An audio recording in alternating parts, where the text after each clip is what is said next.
John Ulzheimer is known as one of our nation's most recognized credit experts. Having worked for 28 years in the credit industry, John has become one of the most prolific speakers about credit and the go-to authority on answers to credit-related questions. Credit Countdown with John Ulzheimer. Hey there, this is John Ulzheimer. I am a consumer credit expert.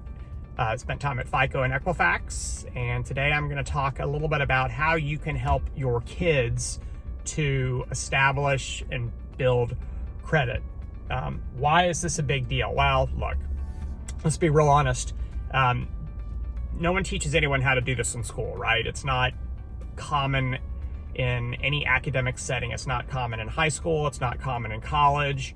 But learning how to use credit is a little bit like driver's education. I mean, no parent would reasonably or responsibly toss the keys to a car to their kid if they've never had any sort of instruction on how to drive. That just is what I would call irresponsible. It's kind of the same thing with respect to credit. It's not terribly responsible to just let your kids go out and start opening credit cards someday without teaching them at least how to use them or explaining how they work.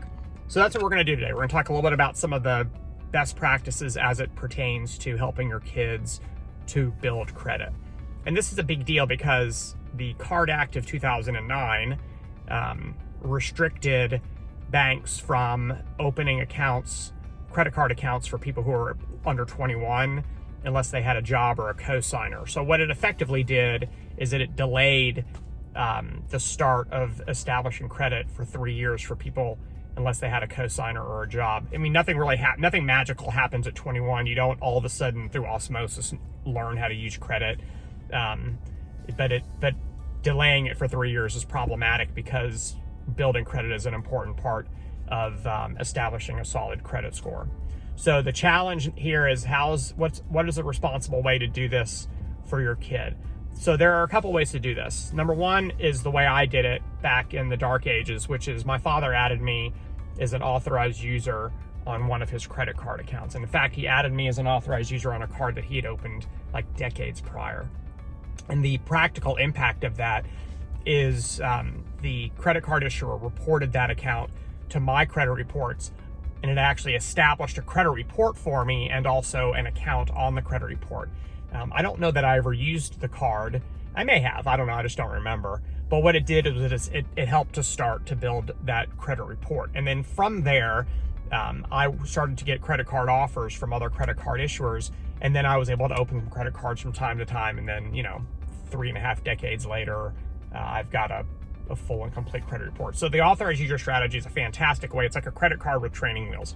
You give your kid a card with their name on it. They have the same spending power and authority that the primary card holder has, but they have no liability for the debt. They have no permissions for the account, meaning they can't go change things like the address and things like that on the account.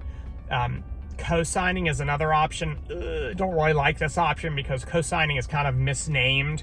There's really no such thing as co-signing. There's also signing, meaning so everyone who quote unquote signs or co-signs is liable for the debt. And I don't really like that option because if one obligor decides they don't want to make the payments anymore, then the other one has to step in or that's going to trash their credit. So even though that's an option, I wouldn't put it at the top of my list. The next one is a secured credit card. Not a bad idea. Secured credit card is almost like you're buying the credit, meaning that you're going to make a deposit with some sort of a bank, and the bank is going to issue you a credit card with a credit limit equal to or near the amount that you deposited. So it's almost like you've prepaid for the credit card to some extent. Just be sure that you choose a secured card issuer that's going to report the activity on the account to all three of the credit bureaus, or it's going to be a little bit like the tree that's falling in the woods. No one heard it, no one cares about it, no one saw it. It kind of doesn't exist in their minds. So you definitely want the secured card accounts to appear on credit reports to the extent that you do choose an issuer that does report those. Those are three really solid ways of getting some information on your credit reports. And then from there, what's going to end up happening is your score is going to be established. It's not going to be fantastic. You're not going to have, Vantage Score 850 or FICO 850 just because you have one authorized user account on your credit report. but it will give you a start to the score, and then other issuers are going to see that and they're going to start making offers to you, and then you can start taking advantage of those, and then boom, boom, boom, over time, you're going to start building the credit report information. Notice I didn't say getting into a lot of debt. That's one of the misnomers that the haters like to criticize unfairly, is that you have to get into a lot of debt to establish a credit score. That's factually inaccurate. In fact, credit cards, you don't have to hardly use them at all, and you're not really getting into a lot of debt unless you choose to do so. So that's it from here. If you have any questions, drop them in the comment section below, and I'll do my best to get to them. Thanks a lot for watching, and have a great rest of your day. We'll talk again soon. For more videos and credit tips from John Ulzheimer, go to www.tradelinesupply.com.